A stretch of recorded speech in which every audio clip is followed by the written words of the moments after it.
এক লোক 9 ফিট লম্বা ছিল। সে পেরেশান হয়ে একজন দরবেশের কাছে গিয়ে বলছে, হুজুর, আমার এই লম্বা শরীর নিয়ে নড়াচড়া করতে অনেক কষ্ট হয়।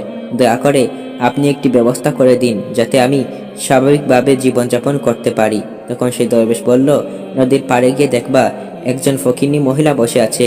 তুমি ওই ফকিনীকে বলবা আপনি কি আমাকে বিয়ে করবেন। ওই ফকিনী যদি অস্বীকার করে না বলে তাহলে তোমার 1 ফিট হাইট কমে যাবে। তখন সেই লোকটা দরবেশের কথা অনুযায়ী ওই ফকিনীর কাছে গিয়ে বলছে, আপনি কি আমাকে বিয়ে করবেন। ফকিনী বলছে না।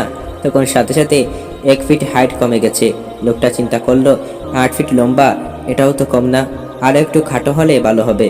সে আবার ওই ফকিনী মহিলাকে বলছে, আপনি কি আমার সাথে বিবাহ বন্ধনে আবদ্ধ হবেন। ফকিনী বলছে না। সাথে সাথে আর 1 ফিট হাইট কমে গেছে। লোকটি চিন্তা করলো, 7 ফিট লম্বা, এটাও তো কম না, আর 1 ফিট খাটো হইলে আমাকে দেখতে আরো সুন্দর লাগবে। এই চিন্তা করে সেই লোকটা ফকিনী মহিলাকে আবার বলছে, আপনি কি আমাকে বিয়ে করবেন। তখন সেই ফকিনী মহিলা বলছে, না না না। তখন সাথে সাথে সেই লোকটা ছাগলের বাচ্চার সমান হয়ে গেছে।